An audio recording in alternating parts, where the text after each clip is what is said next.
We were Doing busy. good. Y'all getting the storm? No, we didn't get any. Did you? Oh, we got a lot of rain, but we good.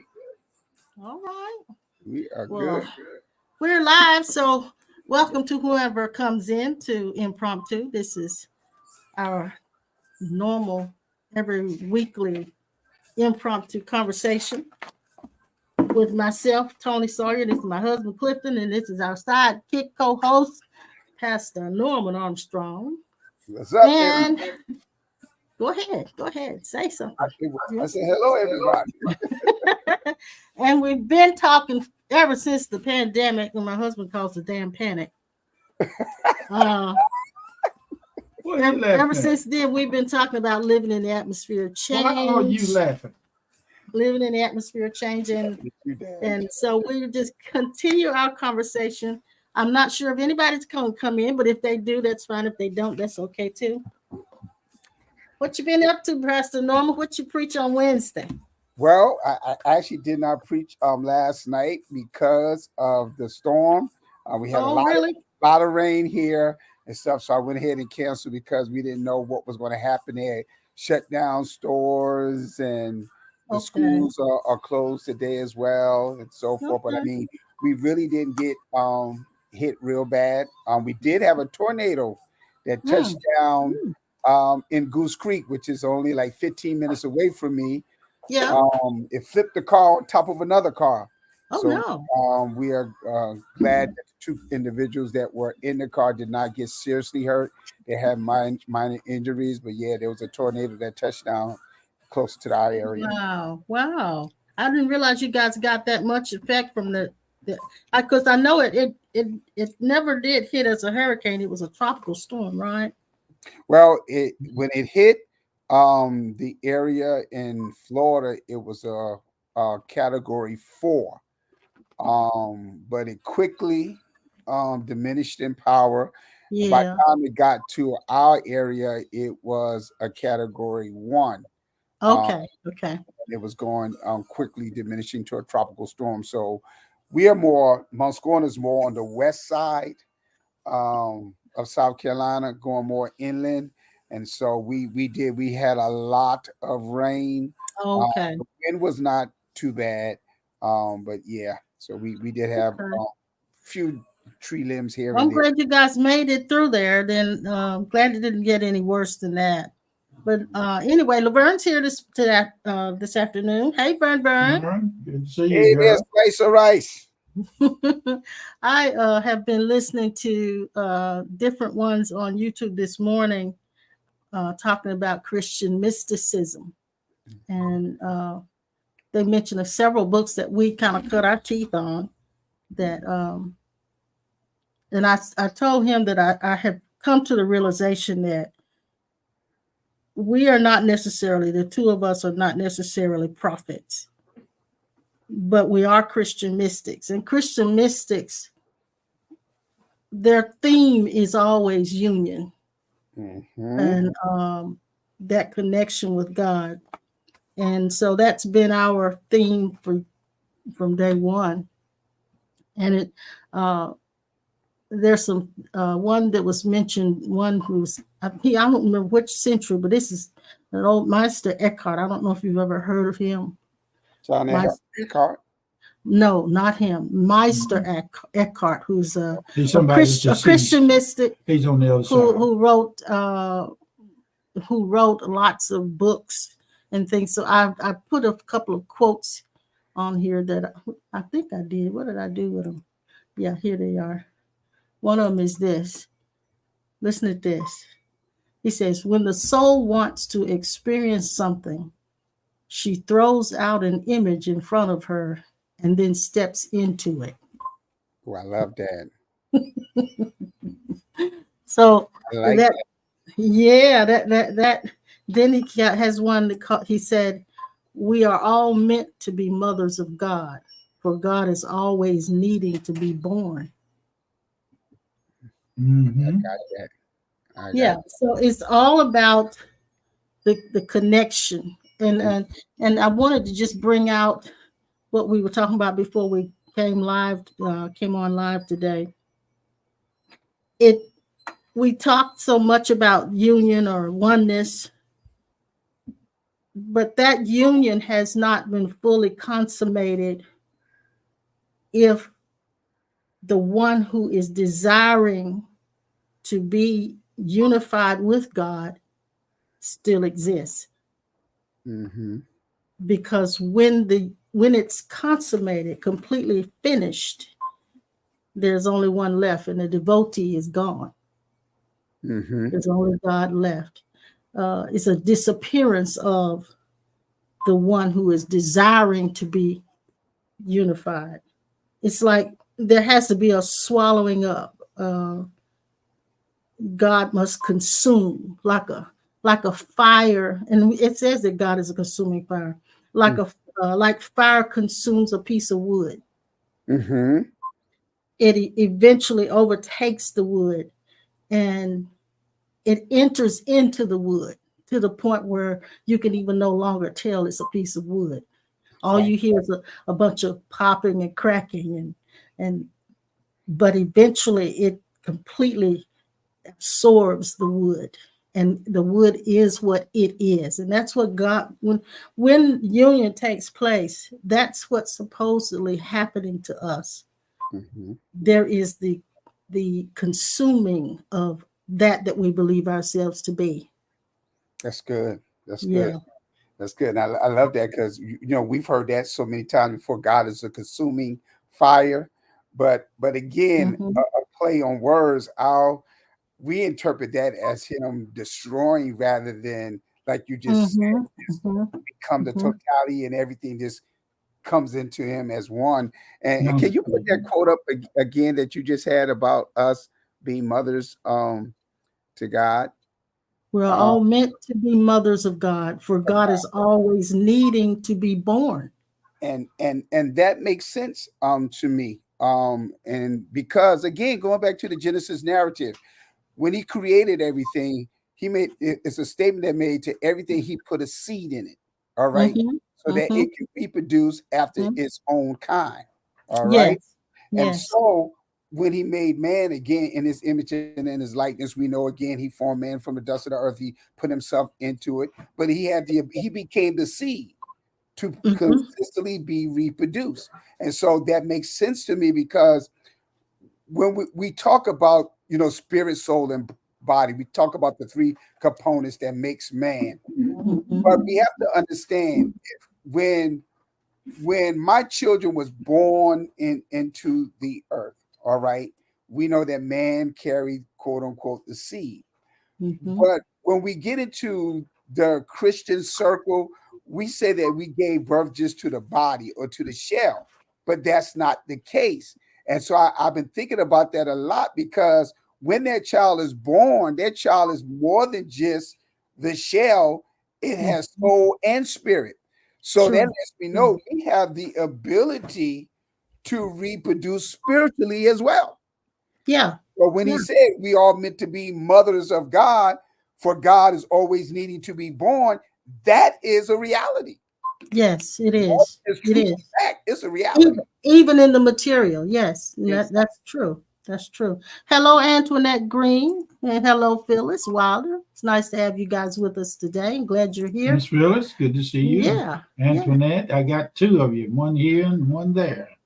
So we're talking a little bit already about Christian mysticism, and not so much the topic of Christian mysticism, but being, I think those of you who follow us closely, you are. Sinette. Hey, Sinette. Good afternoon to you. The reason you follow us in the sense that you do, as closely as you do, is because you are the Christian the mystic language speaks to you. It speaks to you. People who are mystics are not satisfied with just knowing God on the level of he can take care of me, he can make me feel better and give me what I want. It's deeper than that. They become, I can get a breakthrough. Yes, they hunger for truth. the truth. And they hunger also for a very, very deep connection with that they feel is God, and that they know is God. So it and this is again the non-dual teachings come into it. But I said to him this morning, we're not non-dual teachers, spiritual teachers. We're actually Christian mystics. And so our language is going to have he and him who is God in it.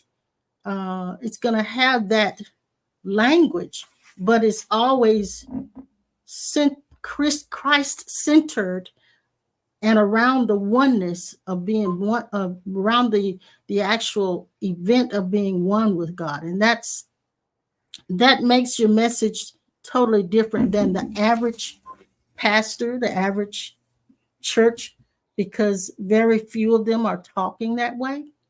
And so people who are looking for that deeper connection tend to be out on the fringe of Christianity rather than in what I call the mainstream. Well, can I say this? I believe that one of y'all, I'll say purpose for understanding, y'all are restoring the original language. Okay. Back to us. And why do I say that? Because again, I personally feel and believe that what we present as Christianity now, and especially in the Western hemisphere, is far from what is original or authentic thing was. Is far away from it. Like you said, when we think of the Christian communities now, and it's always trying to get God to do something. God, I need you to heal me. Like Dad said, looking for a breakthrough or all these different things. Whereas what y'all are revealing to us, the language, once again, when we talk about being a Christian, again, the statement that was mentioned in the Bible never was intended to be institutionalized, nor be the title of a religion. Right. Again, when that word was used for the first time, other than Jesus mentioning that he was the Christos, it was those that was in Antioch that saw the apostles operate just like Jesus did when he was in the earth. And so they said that they are Christians, which essence they were saying they are just like Christ. Yes. That's yes. what we're saying. And so again, that's why I say I believe y'all are restoring the original language of whatever you want to call it. All right, because we don't get caught up into the titles. When you're talking about being mystic, it means to be otherworldly. And there are very few that really venture out. I like to use the word from Star Trek, boldly go where no man has ever gone before. True. That's what I believe that's happening in the midst of the awakening. There's a restoration or restoring of the original language. And when you go to Genesis chapter 11, God himself had made a statement concerning those that was traveling to the city of Shinar to build the tower that was supposedly reach heaven. And one of the statements that he made, he said they were of one language. That's what it was, of one language. And because there was of one language, they were one. And because of that oneness, going far beyond just being unified, because of them being one, he said nothing that they will imagine will be restrained from them, because they was operating as one because of the one language. And so again, according to the text, because of the evilness of their hearts, again, presenting and showing to themselves that they were going to be able to accomplish just separate from God. In essence, we really don't need God. We're doing this on our own. The scripture said that he confounded their language. He confused them so that they would not be able to understand one another. And so that's happening even now. There is so much misunderstanding because we have not understood or had the ability to interpret the original language when we come to the topic of being, and I'm going to say, but it has no religious connotation in the way I'm using it, being a Christian. When I think of being a Christian, I'm thinking of being a particular being, not Yes. a religion that I practice. I Yes. am Christos. I am Christ. Mhm, mhm, I am mhm. anointed and the anointed one, because according to scripture, he is the firstborn of many brethren. Mhm, mhm. So he wasn't talking about fleshly, he was talking about our essence, who we really are.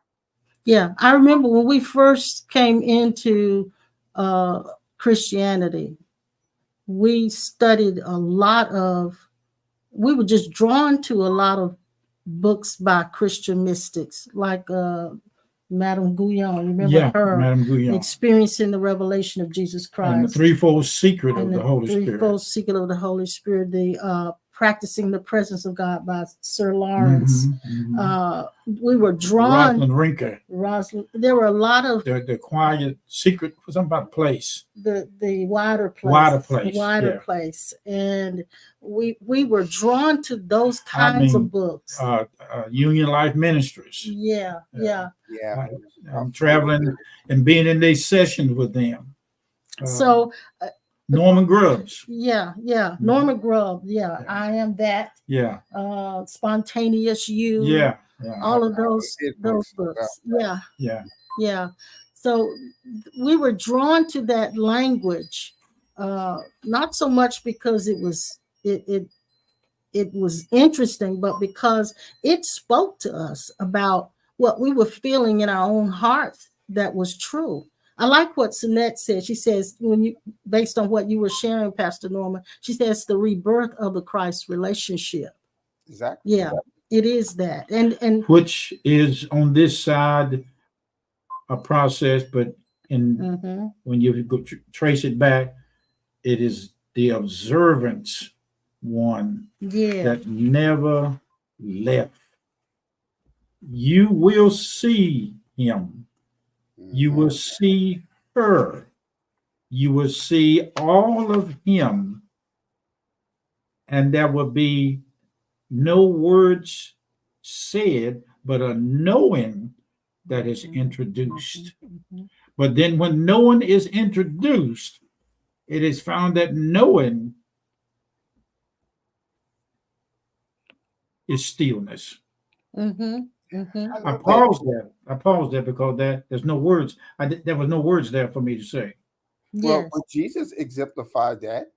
And I like how you said knowing, no need to say, no need to prove anything. Again, and we talked about this before in Matthew chapter 4, but actually it ended in verse 3 when Jesus was, so if the story is true, that John the Baptist, when he baptized Jesus, immediately a voice from heaven said, "This is my beloved son in whom I'm well pleased." Of course, it said like a dove, the Spirit of the Lord lighted upon him. But in chapter 4, it says that then Jesus was led into the wilderness to be tempted of the adversary.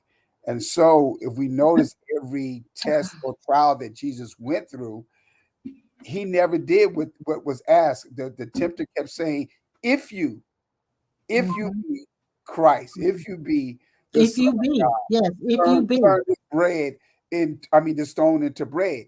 And Jesus didn't do it. He did not even do that. He made a statement, man should not live by bread alone, but by every word that proceeded out of the mouth of God.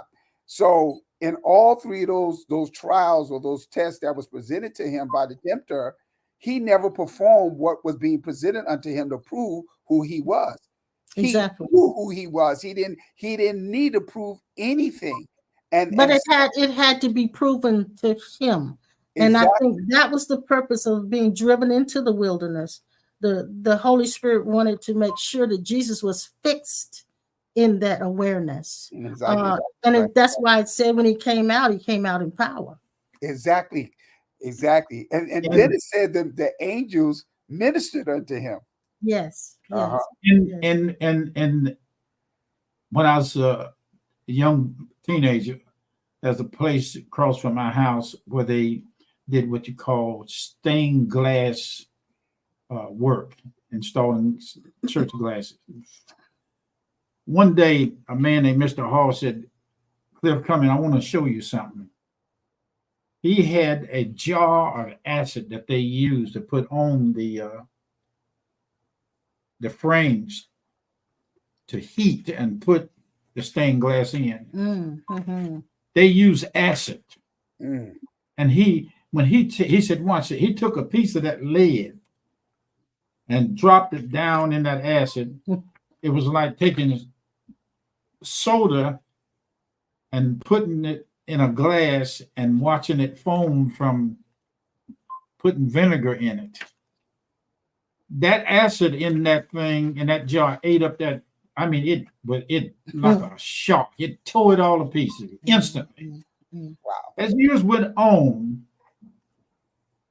I won't go back to when I had bariatric surgery.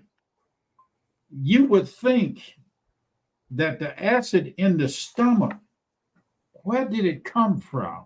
Mm-hmm.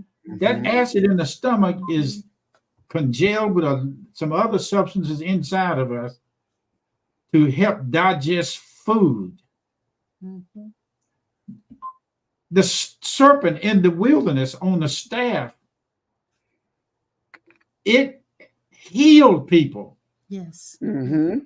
And at the same time, it didn't kill the snake. That's right. What is this thing about the rattlesnake and it's one of the most poisonous snakes in the world? It's one of them that can strike you in. Well, it's plenty of them, but some of them are more poisonous than and others. it seemed to be they're more potent when they're little than when they got fully developed. And that's true, because when I was managing a physical therapy clinic, there was a lady there who had been working in her garden, and she had gotten bitten on her finger by a baby copperhead. Copperhead, there you go. And it literally ate all the muscles all the way up her arm. Ooh. Now listen. Somewhere, God reveals by fact of knowing beyond words. Mm-hmm. I got a sensing that serpent will show up in the archives of God, and it will be explained to you why that snake carried that poison. The lizard, the snake. It's a lizard that bites stuff. Oh yeah, the Komodo dragon. Komodo dragon. Mm-hmm. And he just sits back and wait. His saliva is toxic. Toxic. Yeah. Now, but it doesn't kill him. And that's funny. When Dad talked about the acid in our stomach. Now look how intelligently that the body has been made.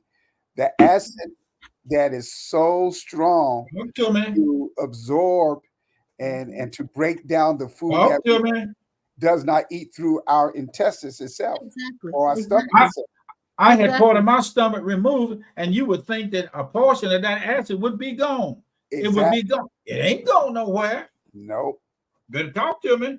Nope. And so the same, and isn't it amazing going back to the snake?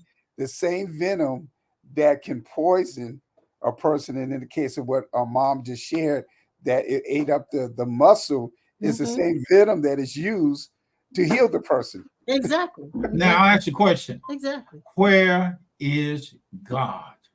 Exactly. Come on, don't give me. I don't want churchology, biblical, skibblical, bookish. I want to find God, and He told me, He said, "You didn't find me. I'll let you discover me." Exactly. I got up in the night and I walked outdoors before we moved over here. I went outdoors and walked up and down the driveway, shaking my head. I found him. I said, I found it. I said, I know where it is. He said, I've been sleeping in the bed with you all these years and you didn't know I was there. I said, well, who was that? And I turned around and looked at you. Talking about, I said, wait. You talking about her? No. I remember so well when we were first saved that a lot of the prayers requests that we heard when people would come up, because we would have prayer lines. A lot of the requests of people when they would come up in the prayer lines was, I just want to be closer to God. Yeah. Battle or be strong. There's this there's this longing inside of all of us to have the deeper connection And those people will never be satisfied with just the average humdrum of trying to be successful and getting a breakthrough. And those people will never be satisfied with that. They will always want hunger for more until they have the full consummation of that union.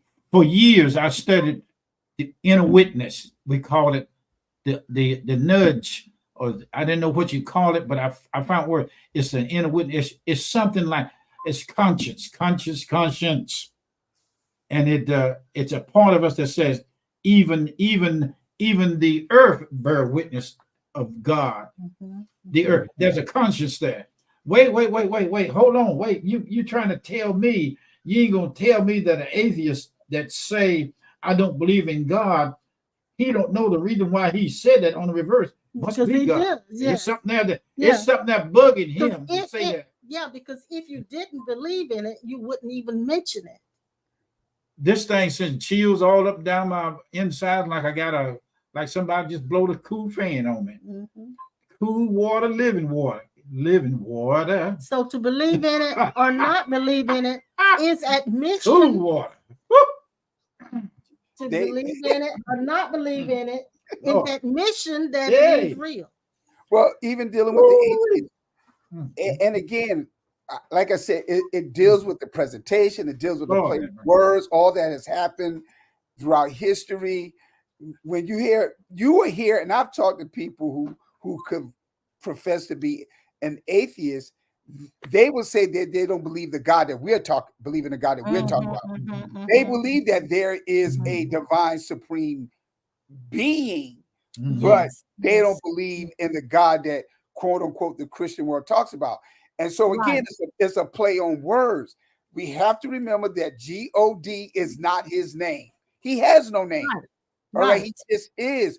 But for us to try to get a clear understanding in the carnal world, I say that we give names or we use adjectives to describe something. And so when we say God, we're not saying that's his name. There is no way. We just use that to point to a divine or supreme being that's greater than who we are. And so when atheists say that, again, is dealing with what has been presented unto them. And so, Mom, you mentioned the word consumption, consummation. Yes, from the word consume. All right. Consume. Yes. So you said God is a consuming fire. So to give a clear understanding, we haven't done it in our sacred gatherings when we are quote unquote preaching and teaching. That word consume means to absorb. All right. Which means to swallow up the identity or the individuality of something. And so that's God is trying to swallow us up from this individual mindset that we are separate and apart from one another. It means to incorporate. Yes, and that is the goal of God. That is the foremost desire of God, is to consume us all. God is a little cannibalistic. I like that. Said, he's a little bit cannibalistic. He said, "Eat my flesh and drink my blood." Now that's Dracula. That's Hollywood. Some of them left him when he said when you go to the doctor, them blood vampires, they won't take blood. You know, that's cannibalistic, eating meat and steak and ham and chicken. Bless these ducks and chicken that died that we might live and all that kind of stuff. But what he's saying is this: what goes in the mouth don't come out the same. That's nasty, ain't it? Ew. But there's something in there that eats it up. Yeah. And when it eats it up, it takes all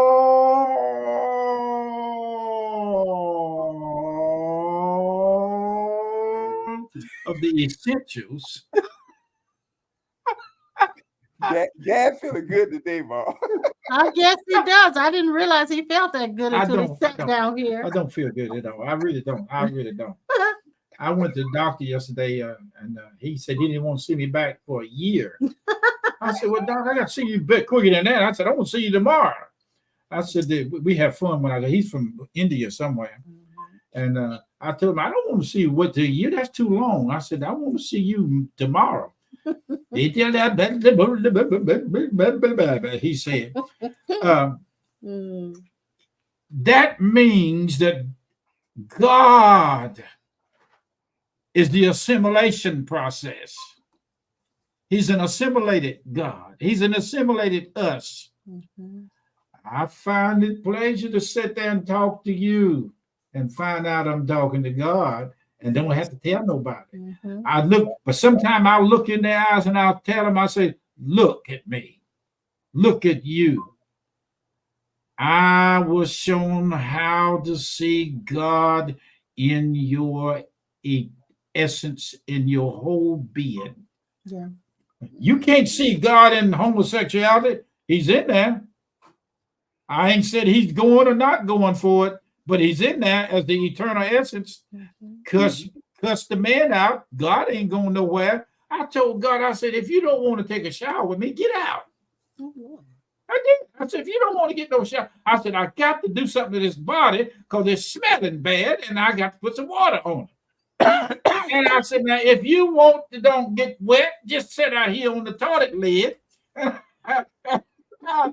get you a drink of ice water or a cup of coffee in my bathroom. And I said, I'll go in there and clean this body up. You can stay dirty out there if you want to. But I said, I know that you are here and we can't be separated. Water ain't going to do it. So you can be baptized all you want to or not be dipped. You can dip so many times till you just change like bleach. But it ain't going to get rid of God. That's what it is.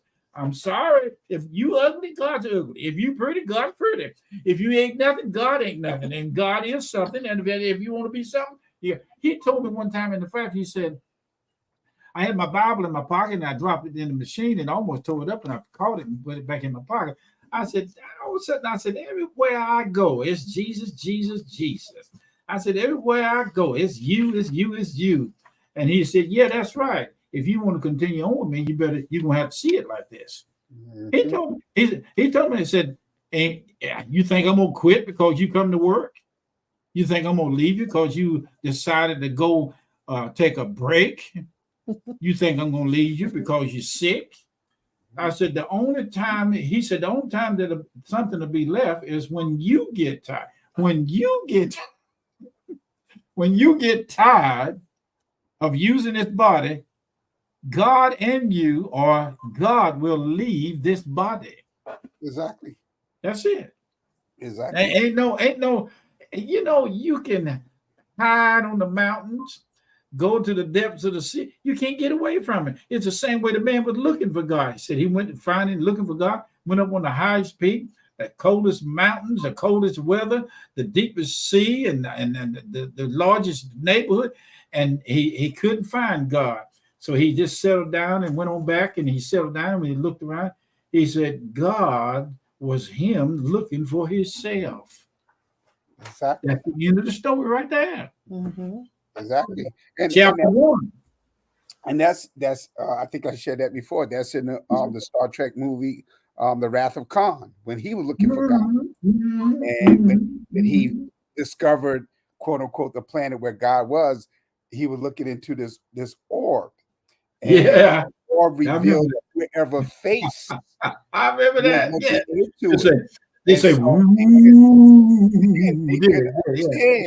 that God was them. Yeah. Literally. It's stuff. Yeah. But Dad, you talked about when Jesus made the statement, eat of my flesh and drink of my blood. Well, see, even in that language, that's the language of a mystic.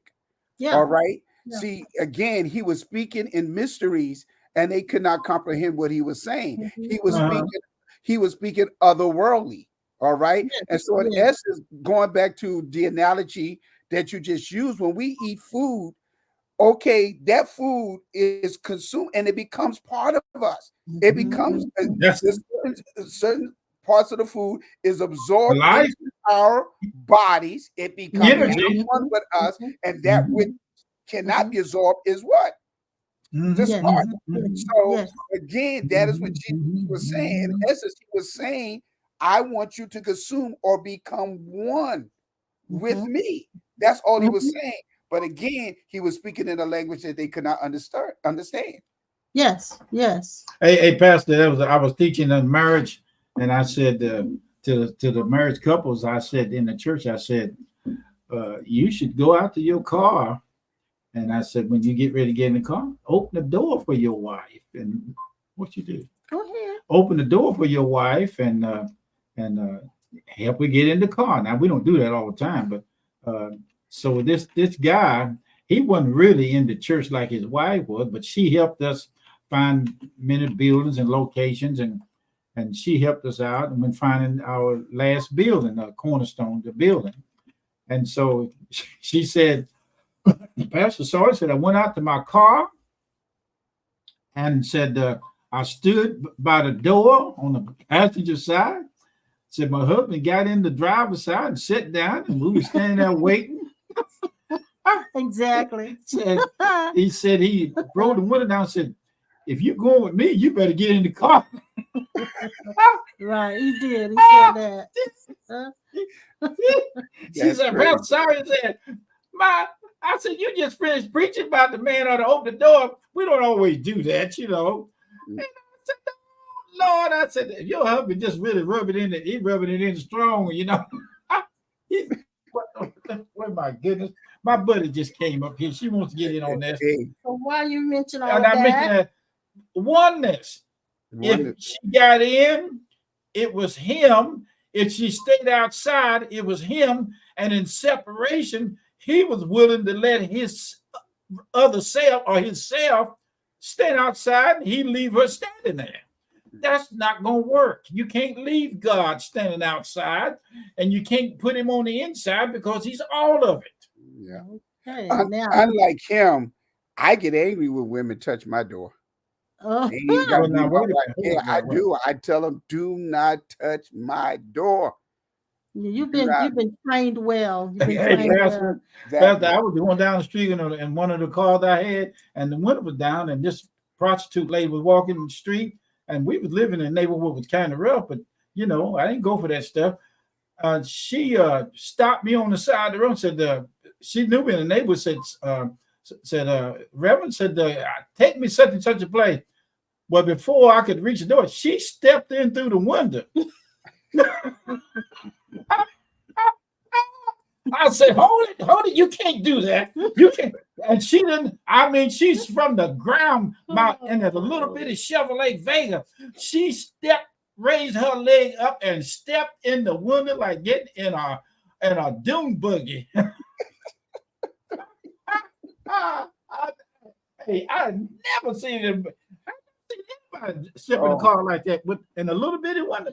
She come on in and sat down. I said, wait a minute. I said, I don't go like that. I said, I don't play that. I went on down the street and hurry up and put her out. On the corner, I let her go. But you know. By the way, you just reminded me of something. I said I was going to get co-pastor when I got on the broadcast, because I know Sunday Bishop really caught you by surprise. What did he do? I can't remember. When he kissed you, he said, this is what marriage is all about. Oh, yeah. So I said, I'm gonna get her because it really caught her by surprise. He's always catching me by surprise. By the way, happy wedding anniversary. Oh, I do that too all the time. Well, listen, let me bring up what Sinette said in the comments based on when we were talking about the atheists. She said atheists are great believers.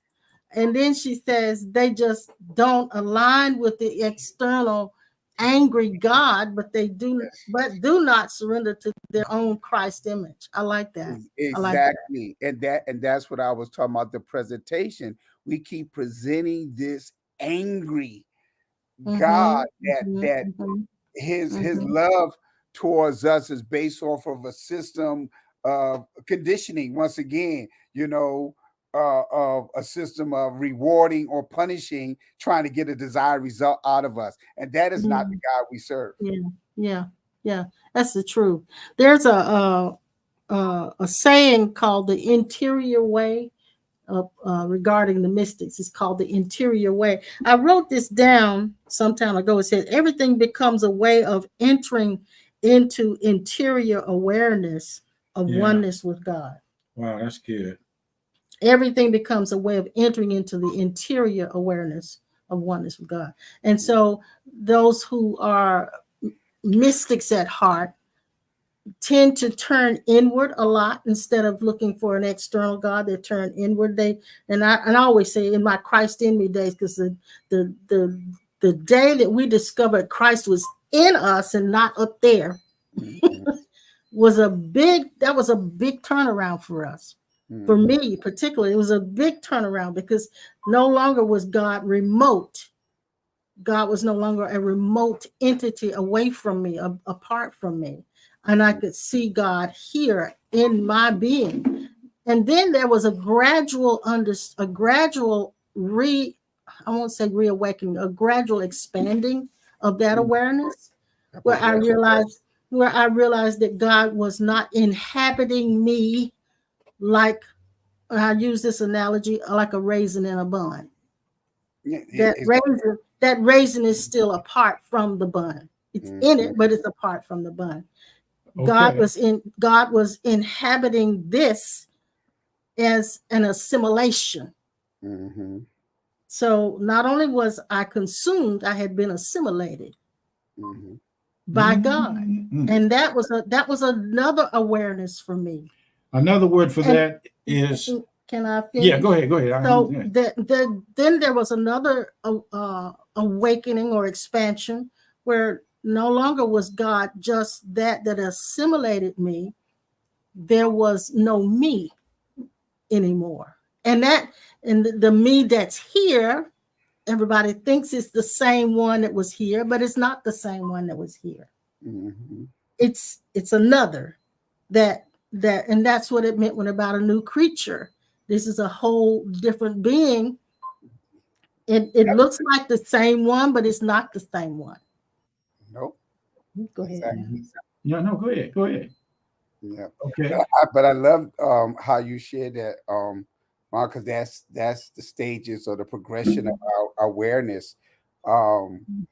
Again, Christ outside of us, then Christ in us, then to the point Christ as us, then the final stage, there is no us. And I say that not taking it lightly, because I know a lot of people can't make that leap. But I know our day-to-day consciousness is get up, go to bed. Get up, go through the day, go to work, do whatever mundane things you got to do, and then go to bed. That's our day-to-day consciousness. We don't think God is in that. Exactly. But that is God. That is the expression of God. And God can be found in the mundane. So no longer do I look for God apart from how I feel right now. I'm not trying to find the presence of God as if it's something separate from me. I now accept that this is the presence of God. This that I am and am living is the presence of God. There is no altered state needed, no evidence needed, no angelic visitations, no visions. There's no voice from God needed. There's no extra energetic anointing needed that we call anointing, which is nothing more than heightened awareness. Exactly.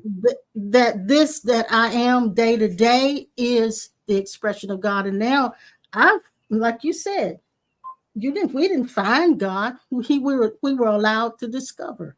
Exactly. And so until a person finds God as their own, not only in them, but as their own soul, they're going to still be looking for God. Exactly. And I think that's one of the things that I'm gonna use your word, that's being consumed right now, to the point of being literally where there is a swallow of the identity. We're so busy wanting to be wowed by God. Yeah. We're looking for those wow moments. And like you said, he's in every little thing that we do, when we go to sleep, wake up. And it's amazing when you begin to use that analogy. We've done it so much too, we lost awareness of it. It's who we are, it's our nature, it's our essence. So we do it even without even thinking about it. Yeah. Yeah. Yeah, You he want to is read all something? that. No, you said it. I said it. Mhm. You were going to read it, and I said it. Oh. You said it. That's it. That's it. You said it. You hit it right on the nail. Hmm.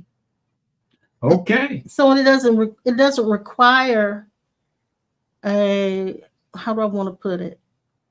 So I don't wake up looking for God to show up. I don't wake up in the morning looking for God to speak. I don't wake up in the morning looking for God to even present itself to me as an other. So that's the place that I came to. Now, I'm not saying everybody would be comfortable there, because initially, when I came into it, I felt like God was gone, because I thought that I had to experience God. But now the experiencer is gone. So there doesn't have to be anything different. My day, nothing has to be different. I'm not looking to experience. Yeah. So I can even stop saying I, because there's nothing here looking to experience.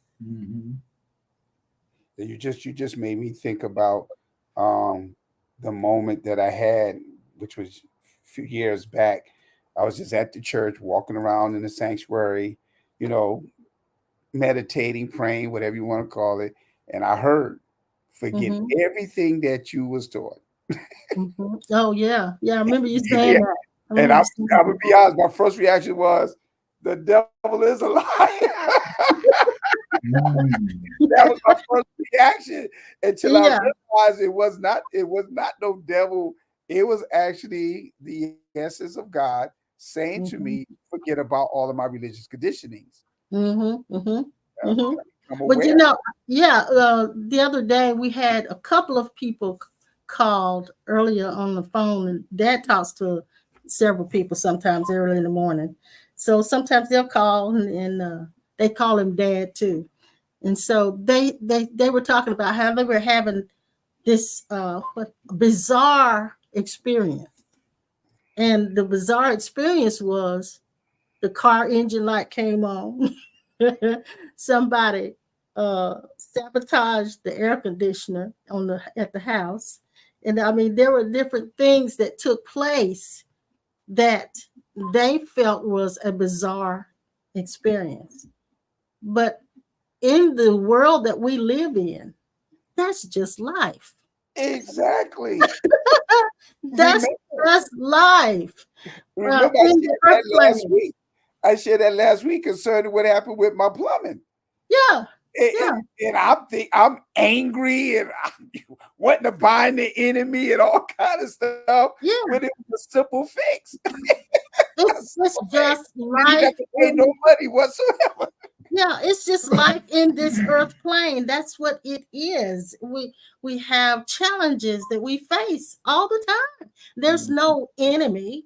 There's just things happening. It's just like I came to the realization yesterday. I was telling her about it, that there is no such thing as the mind. The mind is not a real entity. We talk about quieting the mind and all of this stuff, but there is just thinking happening, feeling happening. Those things are just happening there, but we labeled it when those things happen. We labeled it as a mind. Exactly. So there have been a lot of things we've labeled that are not even actually entities, but we've labeled them as such. Trying to give it an identity or a personality. Now you put your stuff aside. You through? It means it's a true statement when we say the real enemy is within. We're creating it ourselves. Yeah. Wow. Okay. The 12 apostles, the 12 disciples, not any of them were without Judas. True. true. That's what's inside us. Mm-hmm. Mm-hmm. At any moment, you find the Father, Son, Holy Spirit, Mm-hmm. the voice of your mama, voice of my daddy, Yep. the voice of many waters.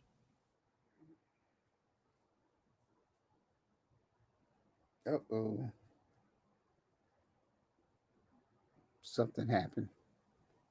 Yeah, I don't know what's happening, but lately the stream would go black, just go black. Oh, wow. Yeah. It's no way you can get rid of it. So now, they are only. There is not a solution. It is a blank, blank, blank, blank, blank, blank, blank, blank, blank, blank, blank, blank, blank, blank. I can't find the words, but it's a blank, blank, blank, blank. And a bum, bum, bum, and then it's another word to say, It means it's not a yes or no, but it is so. I don't hear you saying anything. Good, because it's nothing to be said. It is to be now. I think as we get on into this thing, based on the time analogy of the story of the body existing to a certain point, Bob Barker was turned 100 years of age on The Price is Right.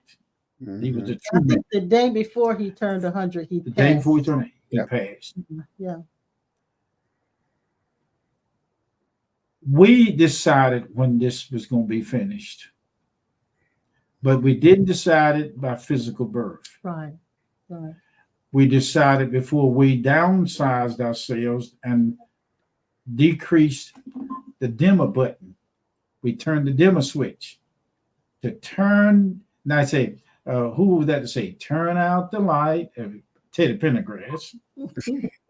But I'm going to change that word. Turn down the light. Mm-hmm. Turn down the light. You might say that in that song. Turn down the light. And when Teddy turned the light down, he had that car crash and it paralyzed him.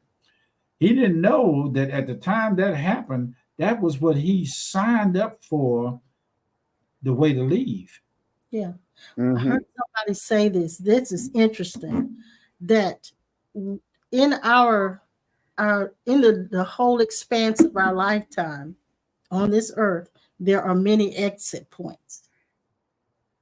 So that means there are almost accidents, places where we almost could have died. We could have died, or we almost died, and those were exit points. But we decided not to leave at that point. You'd be surprised, Pastor. That's good. That's good. I like that. As to the years of our beginning, that I searched for somebody who would ordain me. I wanted to be ordained and recognized in the brick and mortar and the organization as being a true preacher. My ego wanted to have that. And in the process of it, it led me down the rabbit hole, the rabbit trail, and all that stuff. And it caused me to put the smell of the rabbit in my nose, and my dog was hunting. And I finally got somewhere where somebody wrote me up, because I preached at the church a lot. They gave me what is called temporary license. Mm-hmm. And I got them. I had a bunch of them, but I did not get the final one. So one day I was down in Lower South Carolina, and one of the mentors that knew me, Owen Johnson, he said, Pastor Sawyer said, don't come to speak on Sunday morning in your best dressed clothes. Mm-hmm. He said, wear something casual. When I did, they surprised me with the ordination. Mm-hmm. And 7 or 8 degrees and all that stuff finally came with that. And a circle of prophets. And a circle of prophets around me. I mean, it was heavy during that time. Mm-hmm. They poured oil on my head, and it took a long time before that water, that oil poured on my head, bubbled up out of that hole in my head.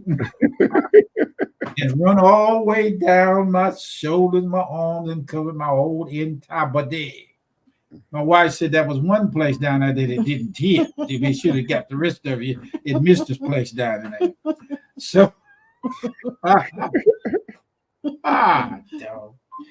And so from then on, and from henceforth came the ideal of the prophet. And then I began to stand with those guys who had the title of positionalities.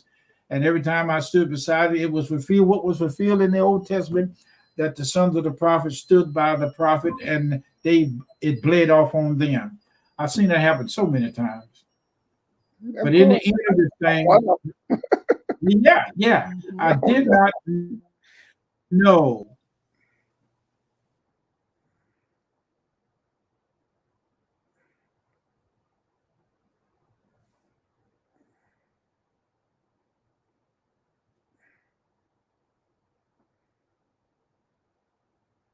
It went out again. Mm-hmm. It's been doing that. Can you? They poured that oil down into the bucket. Did you hear us, Pastor Norman? Well, not at that part. Just when it stopped. Yeah, it stopped. Yeah, I don't know what's happening with that. So they poured that oil on me, and from that moment on, I never did receive temporary license. I received master doctorate degrees, and you know about that. But my point is this: when the brick and mortar shut down because of the damn panic or the pandemic, what are you going to call it? I didn't know that there was a part of me that was still attached to that, and it grieves 24/7. Mm-hmm. When somebody still call me Pastor Sawyer, I wondered what happened. Certain things happened to my wife in the process of us going through this that made changes in the physicality of the physical reality of the finite implications of the restorations of the physical things that appear to be real. I don't know what I'm talking about.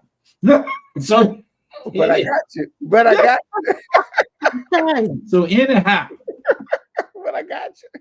The loss of these physical things has had an impact on my emotions, and I have to fight constantly to realize something is fighting constantly that is gone.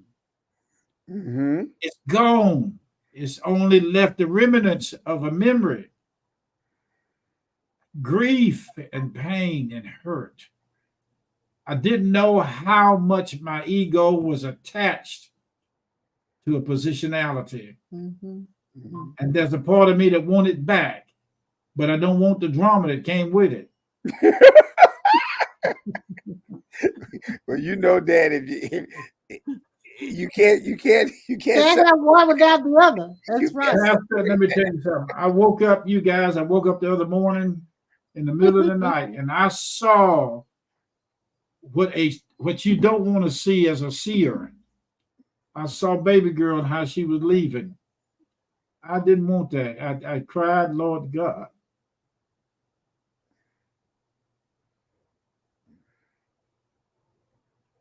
He's saying that now because we got a diagnosis of what's been going on with her for the last year or so, and we didn't realize what was going on. So they call it laryngeal paralysis.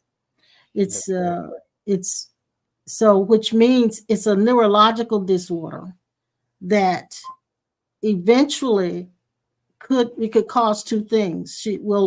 Eventually she would probably lose her body functions to move around. And the other thing that is more of an emergency is that she could asphyxiate at any time. If she gets too hot, she could do it. Or if she gets too stressed, she could do it. At any time, that vocal cord and larynx could close up and she wouldn't be able to breathe at all. So we've been watching her symptoms. And I thought about Laverne this morning while I was walking with her. And now she walks, but we only can do it when it's cool and she breathes really, really hard sometimes. And so we see the symptoms, and before we knew the symptoms, we just attributed everything to being older. Mm-hmm. But it is because she's older. It's an onset of her age, but we didn't equate it with an actual disease or disorder. A departure. So now we are watching the decline. And like you're saying, the actual attachment now, it's almost like we're going through the process of being disattached. Yeah. And I thought about Laverne this morning, and I thought, man, I'm just going through that with my dog. I can imagine what that felt like with her husband. And then what will between us two, Brother James, a part of the church, and there's certain people that just found out certain things. And that was a time in my Father, Son, Holy Ghost days. Then I would, like you said, the devil is a lie. I would go after getting that thing stopped in them with all the energy and force. And some I did stop. But this time down through my solar plex and waking up to my true identity, I reach for the strength and can remember a time when I could pull it up and push the stone away from the entrance of the tomb and reveal the power of resurrection for the healing. And I grab her all the time and I rub her neck. And I know about the energy. I know about the Kundalini and all that stuff. But right now, I am weak as 2-day-old beer. Ain't got no punch in it. I can look at moonshine now and say it done turned to water. And it's because, and I remember Laverne saying this, and I don't know if she's still listening, but she said this. She said, "I'm just ready for this season to be over." And what we're in a season of having to let go. It's called loss. It's called letting go. And the letting go season is not pleasant. Oh, my heart is it is not pleasant. It's so much so grieved. Now the coming into season is wonderful, but the letting go season is not. It's not pleasant. And if you don't know who you are, it will completely overwhelm you. Oh Lord. I'm glad you mentioned that because, of course, and Dad brought up a very important point, especially what we have been exposed to throughout ministry and so forth. When people that are sick, we pray for them, and many of them they've been healed. They do. And so forth. But what we seem to forget, and I had to come to that point because there have been those that we had prayed for and the desired result did not manifest. Exactly. And so forth. So for those that even actually were healed, all we have been doing, and Mom, you said it so very eloquently concerning having many exit points. And we oftentimes when we do that, we don't realize we just postpone the inevitable. Yep. That's what we don't seem to understand. We just postpone the inevitable. We eventually that person's still going to have to exit out of here no matter what. So not been that exit, but an exit will come.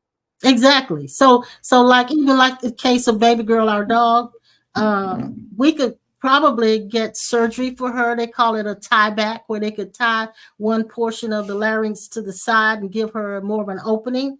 But then she could swallow something that would go in her lungs. That's a possibility that would happen.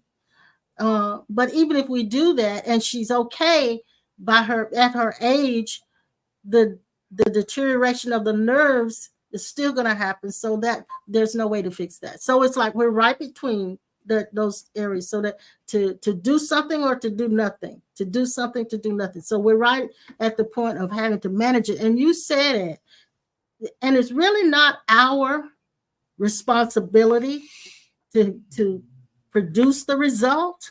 Exactly. And I think that's where the ego mind is filtering into our desire for that person to be healed.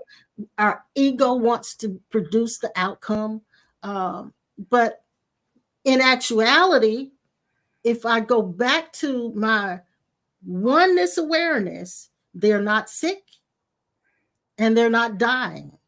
Only the body is being it's being removed.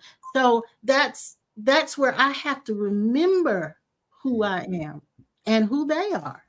Exactly. I stood and I watched, and It doesn't make the feelings go away. No, I've No, seen no. The emotions are there. Yeah. I've seen many of them over there respond and talk to me, communicate. I've had my experiences with my mom, my dad, my uncle, all of them. Mm-hmm. Her mom and her parents. And I know that the day is coming that, you don't want to see. I tell people, you don't want to see. You want to see, but you don't want to see. Because when you see, because you can't cut it off. You see, when you see, you see everything. Yeah, exactly. You see all of it. Mm-hmm. You see everything. Mm-hmm. And yet it does say, Moo just said it, he said, don't fall into the chaos of the mind. Yes. Exactly. Don't fall into the chaos of the mind. Yeah.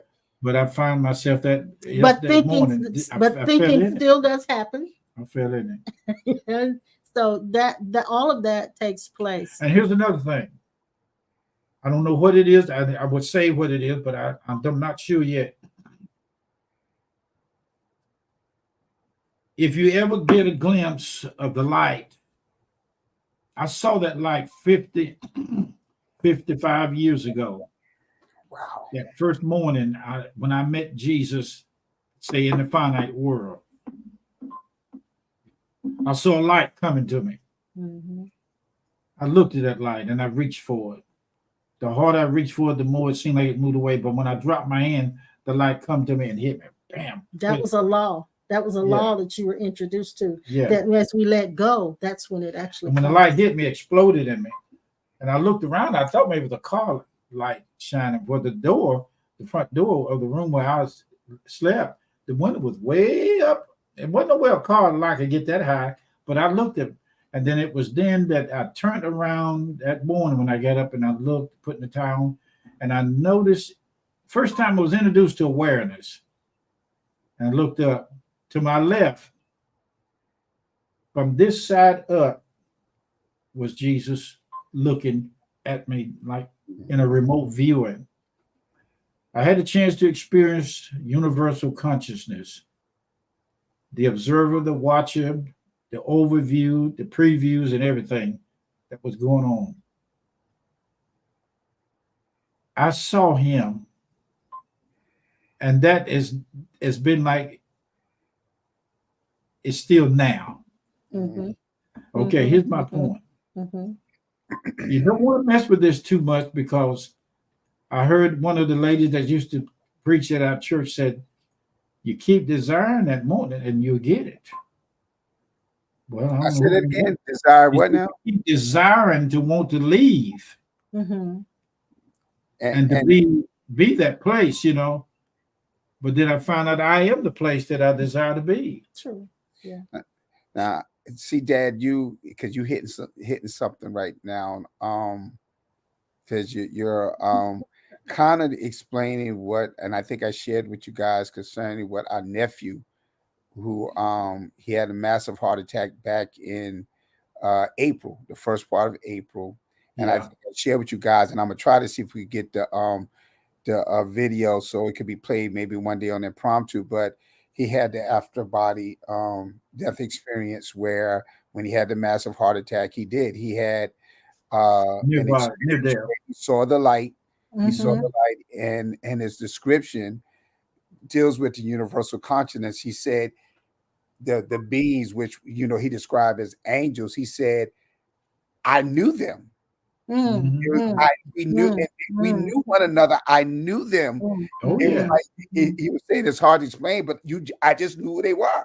Yes. Who I was, and He said he saw a figure standing off in the distance, but he was very aware of who it was. Yeah. And again, he said that the one angel was pulling him closer, to the light, and the other one was like, "No, it's not time yet." Yeah. Yeah. And he said when he came to, he was reaching out, and he was actually reaching out to his wife. And so that was in April. Of course, we shared with you guys July 30th or 31st. I think it was the last day of July. He had another massive heart attack. He was outside in the backyard, taking down a tent, and his wife didn't know where he was or anything like that. She was doing some work or whatever. And he had a massive heart attack, and he was gone. So he was gone just for that brief time. But see, when you get a glimpse, and we say this oftentimes, when you get a glimpse of glory, that just say you desire, because it's that we can't even formulate words that would explain or describe to a place where someone could really understand. We can intuitively think, but you don't want to leave that. And so said that, I thought about that. I mean, we say a miracle, he came back, he had the experience, but he had a glimpse of glory. And I know deep within him, from his authentic self, he craved and desired to be with that oneness again. Yeah. And that not only do they experience that, Pastor Norman, they also experience for the first time in their lives an absence of suffering. There is absolutely no suffering. And I remember the account of a lot of the near-deathers when they come back as a testimony, they'll say it was so wonderful being free from the body. Exactly. And they didn't want to come back into the body. And they said, a lot of them say that when they get back in the body, it's like coming back into a real heavy sludge. Yeah. One lady come back out in the body, she was too little. Yeah, and she tried to fit into her body, and she didn't expanded way past it. And so she had to really acclimate to the body. She had to adjust the adjuster. Wow. And she finally came to the right size and fit right in like a hand in a glove. And who was it? Jill Bolte Taylor, who had wrote the book My Stroke of Insight, who had the stroke. She's a neurosurgeon, and she had a stroke. And she was able to experience the stroke and come back knowing that when she had that stroke, she said one part of the mind, the brain, went offline. What remained was the subconscious. As he said, in the subconscious, she was already in touch with God, already in oneness with God. In the right brain. And that there was no distinction. She couldn't tell where her body left off and the presence of God started. She couldn't see. She said she was expanded so far beyond her body. That was all in an account with a neurosurgeon. She was a neurosurgeon, See, so that explained. I mean, and that like in our situation with him, see that just makes it more real. And because you may read the stories of others, but when you have a family member who, I mean, and like I said, his testimony is actually on YouTube and stuff, and like we doing the funeral, we didn't know, his wife didn't even know that they had recorded it, and the pastor played it during the funeral. So he pretty much preached his own eulogy, and the statement that he made was, Jesus is real. God is real. Wow. Yeah. Well, guys, we have been on for more than an hour. We've been here an hour and almost 15 minutes. It's been, I don't know how we got caught up on this topic, but it was good. I enjoyed this conversation, and I'm glad. I don't know if you guys are still with us. I hope you are. I know you haven't commented much, but if you've been watching, we appreciate it. And this has been great. I enjoyed it. It has been really great. And so all about living in the atmosphere of change again, because change is always coming. Always coming. It's inevitable. Yes. Inevitable. So Roll with the punches. You know who you are. You'll be fine. You'll come through everything. The challenges, you'll come fine. You'll be fine. Just keep going and doing what you know to do, and everything will work out just fine for you. We'll be back again on Sunday at 10. We will, the two of us, with Cornerstone, and Pastor Norman will be back at 11 with Bold. And Pastor Norman, I appreciate you. Thank you so much. Give your wife my love, and we will see you guys next time. All right.